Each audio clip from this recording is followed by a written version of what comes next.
오늘 우리들에게 주신 하나님 말씀 창세기 26장 19절부터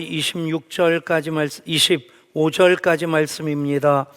기록된 하나님 말씀 받들어 읽습니다. 이삭의 종들이 골짜기를 파서 샘 근원을 얻었더니 그랄 목자들이 이삭의 목자와 다투어 이르되 이 물은 우리의 것이라 하매 이삭이 그 다툼으로 말미암아 그 우물 이름을 에색이라 하였으며 또 다른 우물을 봤더니 그들이 다툼으로 그 이름을 신나라 하였으며 이삭이 거기서 옮겨 다른 우물을 봤더니 그들이 다투지 아니하였으므로 그 이름을 르호봇이라 하여 이르되 이제는 여호와께서 우리를 위하여 넓게 하셨으니 이 땅에서 우리가 번성하리로다 하였더라. 이삭이 거기에서부터 브엘세바로 옮겨갔더니 그 밤에 여호와께서 그에게 나타나 이르시되 나는 내 아버지 아브라함의 하나님이니 두려워하지 말라. 내 종 아브라함을 위하여 내가 너와 함께 있어 내게 복을 주어 내 자손이 번성하게 하리라 하신지라. 이삭이 그곳에 제단을 쌓고 여호와의 이름을 부르며 거기 장막을 쳤더니 이삭의 종들이 거기서도 우물을 받더라. 아멘. 지난 주일 아브라함에게 주신 말씀 너는 복이 될지라, 그 말씀을 나에게 주시는 레마의 말씀으로 받을 때 우리 한 사람 한 사람 영적 장자가 되고 영적 장자의 삶을 통해 복의 근원된, 복을 받고 복을 흘려보내는 그 삶을 살게 된다 하는 말씀 드렸습니다. 계속해서 창세기의 주인공들 4명의 족장 이야기를 이어가면서 영적 장자로서의 아브라함, 영적 장자로서 이삭과 야곱과 요셉 이야기를 우리가 함께 나누면서 영적 장자의 삶을 점점 확장시켜 나가고자 합니다. 오늘 본문은 우물 파는 이삭에 대한 이야기입니다. 우물을 파는 것, 우물물, 생존하기 위해서 필수적인 그런 요소입니다. 사람이 먹지 않고는 40일까지 살 수 있다 얘기를 합니다. 굳이 여러분들이 그것을 시험해 보려고 하지 않으셔도 됩니다. 먹는 재미가 얼마나 귀한 겁니까? 하나님께서 일용할 양식을 주셔서 그렇게 먹고 건강하게 해주셨는데, 반면에 물을 마시지 않으면 사흘 지나면 목숨을 잃게 된다 얘기를 합니다. 일주일까지 버틸 수 있다고 하는데 그것은 특별한 경우고 보통 사흘 동안 물을 마시지 않으면 이제 탈수 현상이 생겨지고 탈수 현상이 삼투압 현상으로 이어지면서 세포들이 파괴되는 그 끝이 결국에 생명을 잃는 것으로 이어지게 됩니다. 우물, 생존을 위해서 반드시 있어야 되는 것입니다. 우물에 대한 책 2가지를 소개해 드리고자 하는데, 먼저 우물 파는 아이들이라는 책입니다. 그 책은 린다 수 박이라고 하는 한국인으로서 한국계 미국인으로 동화 작가로 꽤 유명한 분입니다. 이제 류베리 메달이라고 하는 동화 작가에게 주는 최고의 영예의 상을 받기도 한 분인데, 이 우물 파는 아이들, 그 소설의 배경은 수단 내전을 배경으로 하고 있습니다. 그 수단 내전의 결과로서 수단과 남수단이 2개의 나라로 갈리워지게 되는데, 그 과정에서 무려 200만 명이 목숨을 잃는 처절한 내전으로 굉장히 오랫동안 이어지게 됩니다. 아직까지 그 내전은 끝나지 않은 내전으로 이어지고 있습니다. 거기에 등장하는 첫 번째 주인공은 딩카족 소년인 실바라고 한 아이입니다. 이 살바라는 아이가 딩카족인데 그 딩카족 아이로서 가족과 그래도 날마다 이렇게 행복한 삶을 사는데, 이 아이가 해야 되는 일이 하루에 8시간 걸어서 연못에서 물을 길어오는 일이었습니다. 하루에 4시간 가고 4시간 오면서 물 한 동이 길어 와야만이 그 가족이 살게 되는 것이죠.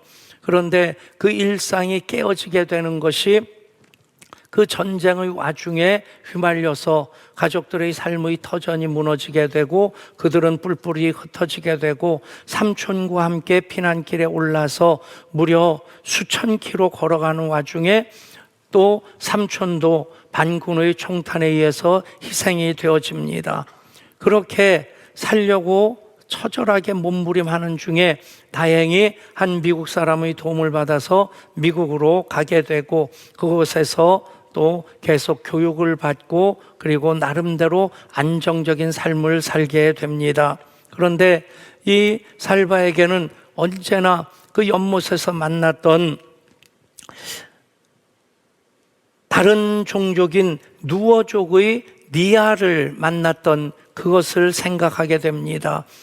누어족과 딩카족이 서로 종족 갈등으로 인해서 내전의 당사자가 됐는데 이 아이들은 그것과 아랑곳하지 아니하고 그곳에서 만나서 물을 길렀던 그 추억을 아름답게 간직하고 있는 것입니다.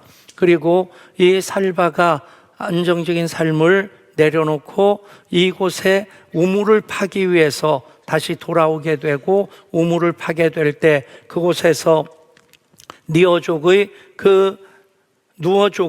니아를 만나게 되는 그런 이야기로 이어지게 됩니다.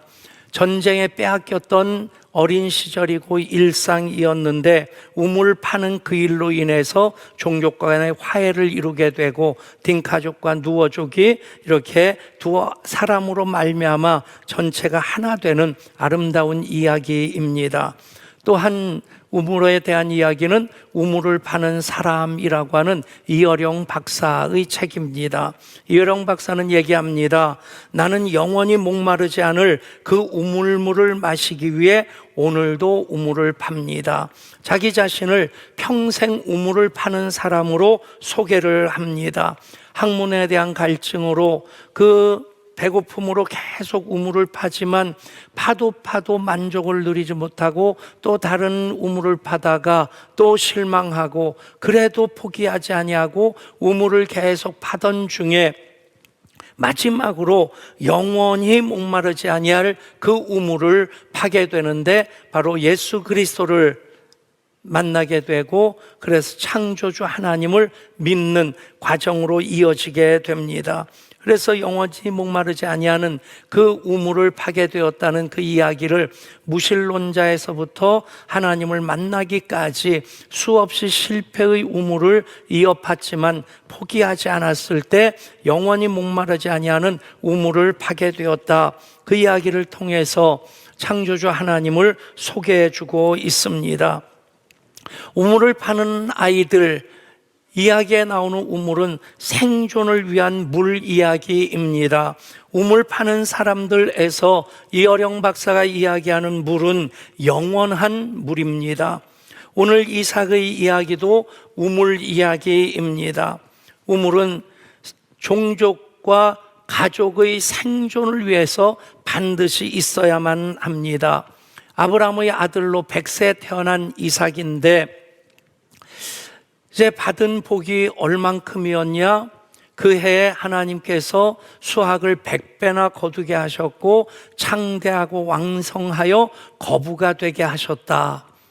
그랬는데 그 일로 인해서 블레셋 사람들이 시기함으로 아브라함이 판 우물을 흙으로 메워버립니다. 그곳을 떠나서 이삭이 다시 우물을 팠을 때 또 블레셋 사람들이 시기해서 쫓아와서 그 우물도 메워버립니다. 다시 장소를 옮겨서 우물을 판 이야기가 오늘 우리가 읽은 본문의 이야기입니다. 그렇게 이미 2개의 우물 메워졌고 또 다른 우물을 팠는데 이제는 그랄의 목자들이 이삭의 목자들과 다투어서 그 우물을 빼앗아 버립니다. 그때 이삭이 그 우물의 이름을 에색이라고 불렀는데 다툼이란 뜻입니다. 이삭은 또 장소를 옮겨서 우물을 팠는데 그 우물까지 그랄 목자들이 와서 빼앗아 버릴 때 이제 그 이름을 신나라고 부르는데 대적한다라는 뜻입니다.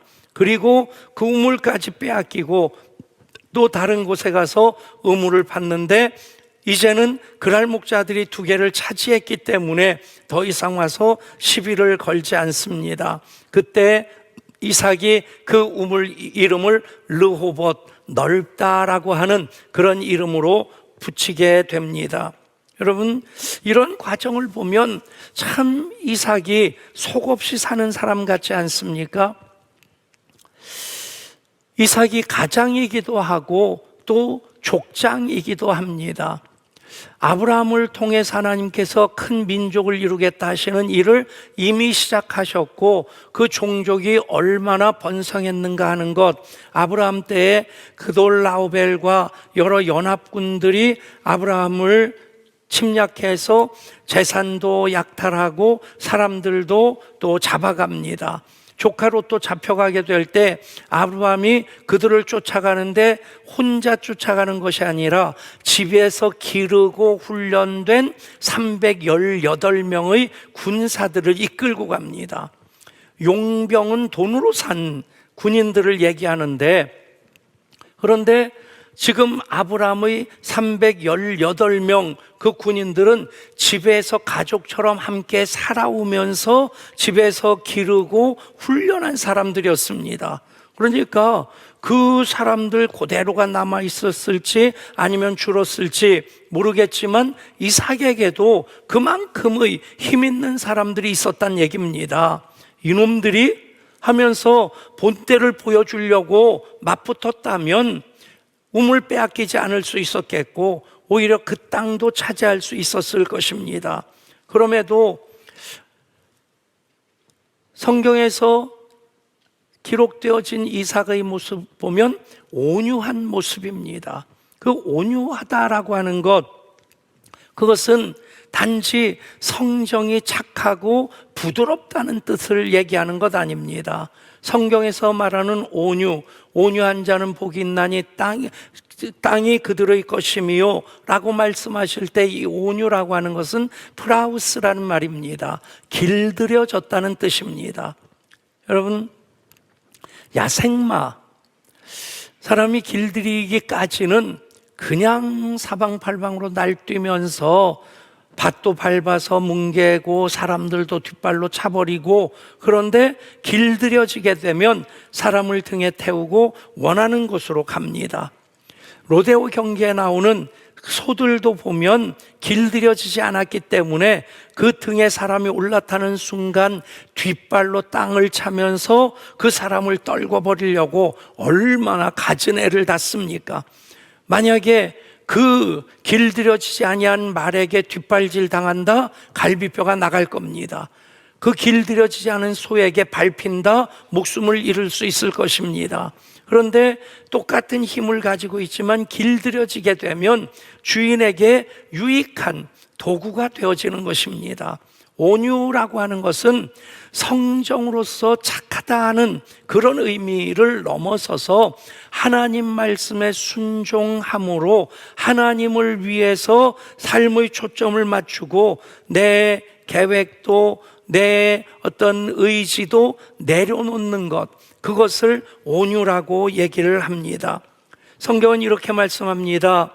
아무에게도 악을 악으로 갚지 말고 모든 사람 앞에서 선한 일을 도모하라. 할 수 있거든 너희로서는 모든 사람으로 더불어 화목하라. 내 사랑하는 자들아, 너희가 친히 원수를 갚지 말고 하나님의 진노하심에 맡기라. 아멘.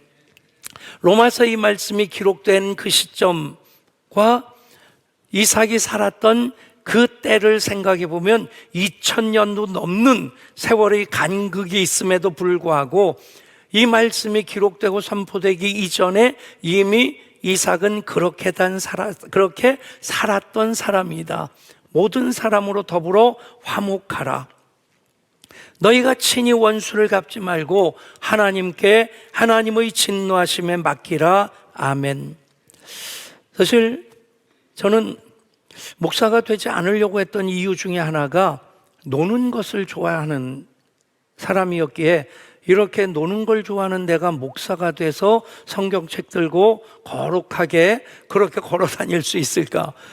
그걸 상상하면 전혀 안 어울리는 모습 같았어요.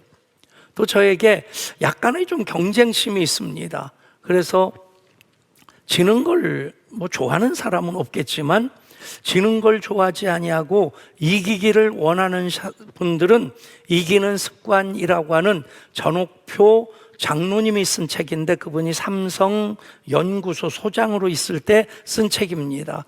크리스찬으로서 세상을 어떻게 이기며 살 수 있을까? 참 좋은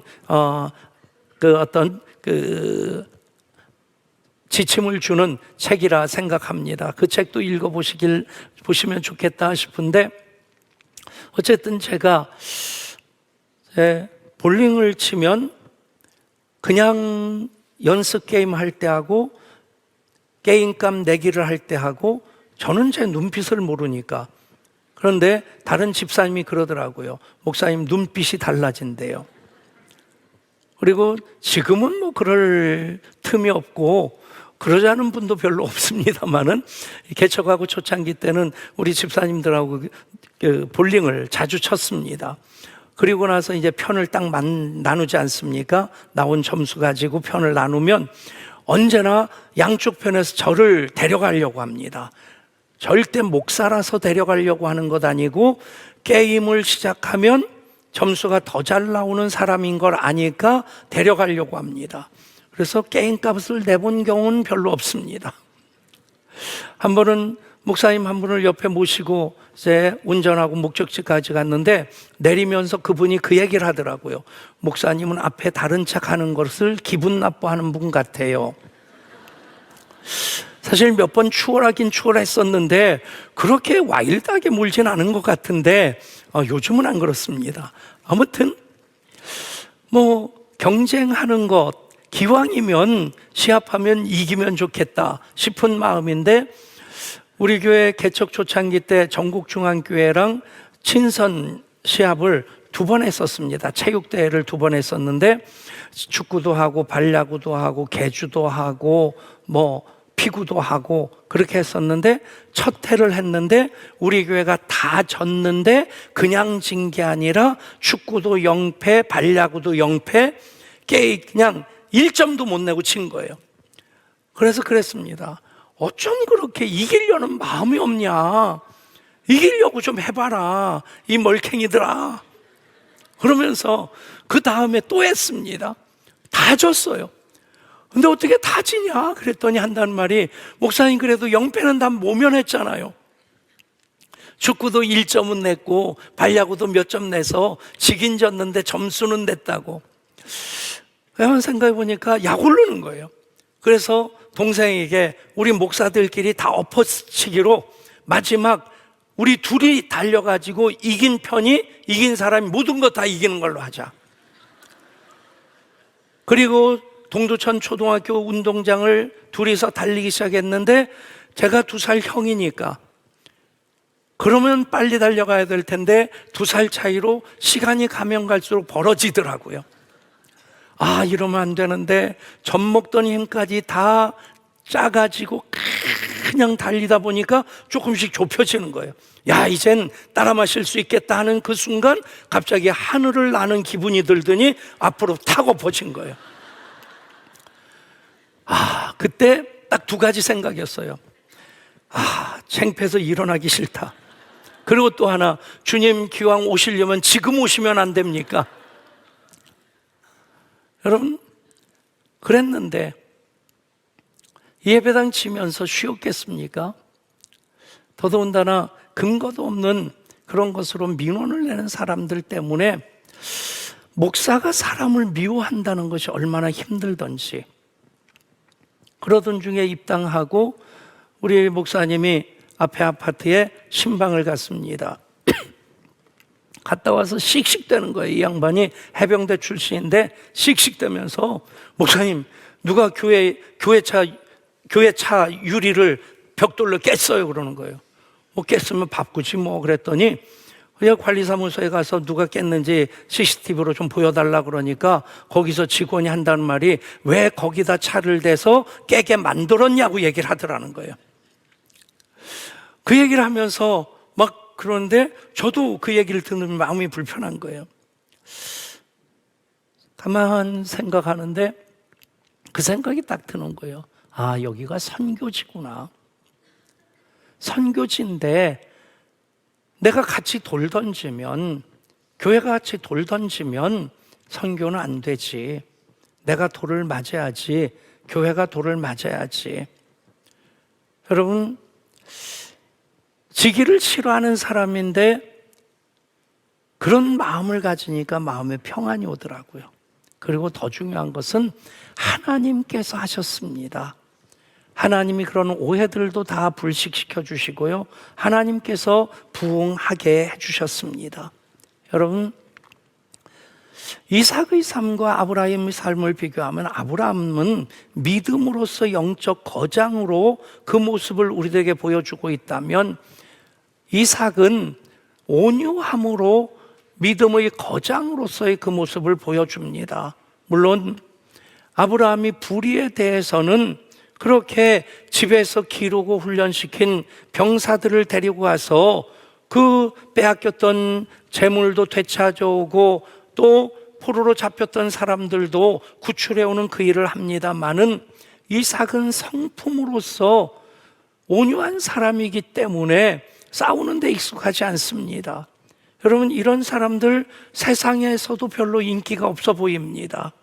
그리고 이렇게 살아가는 사람들은 스스로 굉장히 자기 자신에 대해서 자긍심이 없습니다. 나는 왜 이렇게 살까? 왜 나는 큰 소리 못 치고, 왜 나는 악착같이 그렇게 내 것 지키는 것도 제대로 지키지 못하고 맨날 손해만 보며 살까? 여러분, 결론은 무엇입니까? 아브라함은 아브라함대로 그 믿음으로 하나님께서 창대하게 해주시고요, 이삭은 이삭대로 그 온유함으로 계속 빼앗기고 큰 소리 한번 못 치고 지질이 못난 사람처럼 사는데 하나님 영광을 위해 살고자 할 때, 선교적인 삶을 그렇게 살려고 할 때 하나님께서 창대하고 완성하게 해주시고 거부가 되게 해주신다. 그것이 이삭의 메시지입니다. 아멘. 여러분, 이 온유함은 성품을 넘어서는 것입니다. 이삭은 온유한 사람 이전에 순종의 사람이었습니다. 무슨 얘기냐면 이삭의 온유함은 성령의 열매로서 온유함이 그렇게 자리 잡게 되고 그 온유함이 그릇으로 점점 더 커지기까지 순종의 길을 쭉 걸어갔다는 얘기입니다. 우리는 아브라함 입장에서만 100세에 낳은 아들 이삭을 모리아산에서 번제로 드려라. 아브라함이 정말 대단한 믿음이었겠다. 그런데 이삭 입장에서 보면 이야기가 많이 달라집니다. 여러분, 이 일이 이루어진 시점이 정확하게는 그렇게 얘기할 수 없지만 대략 추론해 보면 아브라함이 이삭을 얻은 지 10년이 지난 다음입니다. 이삭이 10살 훌쩍 넘은 다음입니다. 그러니까 여러분, 내 맘대로 안 되는 것, 골프 치는 분들은 골프가 내 맘대로 안 된다고 하고, 그리고 자식 농사 짓는 분들 자식 내 맘대로 안 된다고 그러죠. 10살 넘은 아들, 10대 중반으로 봅니다. 14살, 5살 된 이삭이 동의하지 않으면, 순종하지 않으면 사흘길 모리아산으로 가는 것 불가능합니다. 그러니까 모리아산까지 사흘길 이삭이 순종함으로 아브라함이 나와 함께 가자, 따라 나섰단 얘기입니다. 그리고 장작을 짊어지고 올라갑니다. 여러분, 성경은 이삭에게 지웠다라고 얘기했습니다. 그리고 그것을 지고 올라갔습니다. 그리고 제단을 쌓을 때 이삭이 옆에서 팔짱 끼고 구경했겠습니까? 아브라함이 쌓겠습니까? 아브라함이 쌓는 것 이삭이 도와준 겁니다. 그리고 묶을 때에 아버지 왜 이러세요? 한번 팔을 휘둘렀다면 115살 안팎인 아브라함은 나 둥그러지고 그리고 모리아산에서 떼굴떼굴 굴러서 저 아래 산 아래까지 굴러 내려갈 수 있었단 얘기입니다. 이삭이 묶임을 당하는데 그것도 그대로 견뎌냈단 얘기입니다. 115살 난 아브라함이 15살짜리 이삭을 번쩍 들어 올렸겠습니까? 이삭이 올라간 겁니다. 여러분, 그러니까 이삭이 이런 순종의 과정을 통해서 그 온유함이 확정될 때 하나님께서는 아브라함의 그 믿음을 보셨기에 내 아들 이삭을 번제로 바쳐라 말씀하십니다. 하나님께서는 이삭의 그 온유함을 보셨기에 그 온유함을 지금 테스트하고 계시는 겁니다. 빼앗기고 또 빼앗기는데 파고 또 파면서 다투지 않습니다. 불평하지 않습니다. 그리고 하나님께서 평안을 주실 때 르호봇이라고 하나님께서 하셨다고 고백을 하는 그것을 보시고 비로소 하나님께서 이삭에게 하시는 말씀 무엇입니까? 23절 이하입니다. 이삭이 거기서부터 브엘세바로 올라갔더니 그 밤에 여호와께서 그에게 나타나 이르시되 나는 내 아버지 아브라함의 하나님이니 두려워하지 말라. 내 종 아브라함을 위하여 내가 너와 함께 있어 네게 복을 주어 내 자손이 번성하게 하리라 하신지라. 이삭이 그곳에 제단을 쌓고 여호와의 이름을 부르며 거기 장막을 쳤더니 이삭의 종들이 거기서도 우물을 받더라. 아멘. 여러분, 중요한 초점 두 가지가 있습니다. 첫 번째는 하나님께서 나는 내 아버지 아브라함의 하나님이니 두려워하지 말라. 내 종 아브라함을 위하여 내가 너와 함께 있어 내게 복을 주어 내 자손이 번성하게 하리라. 이 약속이 언제 주어집니까? 그 온유함이 확정된 다음에 주십니다. 여러분, 그리고 또 우물을 파는데 그곳이 어디냐? 브엘세바입니다. 브엘세바는 언약의 우물이라는 뜻입니다. 언약의 우물. 그곳에서 우물을 파는데 그냥 르호봇 넓게 하신 것을 넘어서서 언약의 우물 브엘세바가 되게 하십니다. 여러분, 그래서 하나님께서 이 이삭을 순종의 모범으로 삼으실 때 타이폴로지라고 하는 모형학이라고 하는 신학의 그 부류가 있는데 구약의 인물과 신약의 인물을 연결시키는 겁니다. 신약의 누구는 구약의 그 누구가 모형으로서 이미 존재했다. 예표라는 말을 쓰기도 합니다. 여러분, 그렇다고 한다면 신약에서 예수님 십자가로 순종하시고 헌신하시는 그분의 모형이 누구냐? 이삭이란 얘기입니다. 여러분, 그리스도의 모형으로서 이삭을 성경에서 말씀하고 있다. 그 순종을 하나님께서 그토록 귀하게 여기신다는 것입니다. 여러분, 모두가 다 똑같진 않습니다.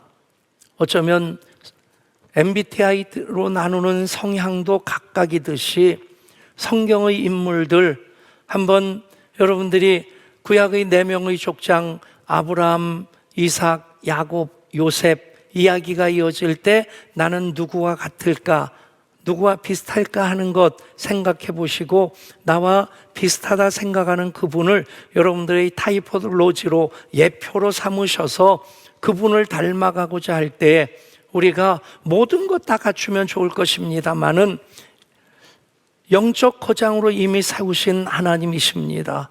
영적 거장으로 더 살게 하시는, 더 잘 살게 하시는 그 일을 하나님께서 어느 한 분을 우리가 닮아가고자 할 때 그 일 통해서 이루어 가실 줄 믿습니다. 이삭의 순종이 온유함이 됩니다. 그럴 때 예수 그리스도의 십자가의 순종의 예표가 되어집니다. 우리 모두 너는 복이 될지라는 부르심을 따라 영적 장자의 삶을 사는 이들입니다. 이삭과 같은 성품을 가진 이들, 자칫 자기 자신에 대해서 낮은 자존감으로 대하기 쉬울 수 있을 것입니다. 아닙니다. 그 온유함 또한 하나님께서 영적 거장으로 세우시고 사용하심에 성령의 열매가 되게 하실 때 그 일 통해서 나는 손해보는 것 같고 나는 억울한 것 같고 그래서 잘 살지 못하는 것 같은데 하나님께서 책임져 주시는 삶, 그것이 하나님이 하셨습니다의 고백이 될 때 내가 애쓰고 노력하는 것 그 이상으로 하나님 창대하고 왕성하게 하셔서 거부가 되게 하시는, 복의 근원 되게 하시는 그 일 이루어 가실 줄 믿습니다. 이스하크라는 히브리어입니다. 웃음, 하나님을 웃게 하는 자, 이삭입니다. 아브라함을 웃게 하는 자, 우리 모두가 이삭이라는 이름 가지고 하나님을 미소 짓게 하는 자의 삶을 살 때에 하나님 우리 바라보시면서 빈근 미소 지으시면서 그래 너 보는 맛에 내가 산다. 세상은 알아주지 않는다 할지라도 세상에서는 내가 손해보며 사는 것 같아도 하나님께서 그 온유함을 확증해 주실 때 내가 너로 복이 되게 하리라. 하나님 역사하심으로 가득가득 채워지게 될 줄 믿습니다. 하나님, 이곳이 브엘세바입니다. 언약의 우물 길어 마시게 하시니 감사드립니다. 또 우물을 파는 것 우리의 예배입니다. 그렇게 우물을 파서 하나님 더 큰 영광 올려드리는 하나님으로 미소 짓게 하는 이삭과 같은 삶을 우리 살게 하여 주시고 우리로 언약의 우물 파게 하신 하나님, 우리가 파는 우물이 복의 근원되어 많은 사람들이 마시며 생기를 얻는 우물 되게 하여 주옵소서. 우리 주님 예수 그리스도 이름으로 기도드리옵나이다. 아멘.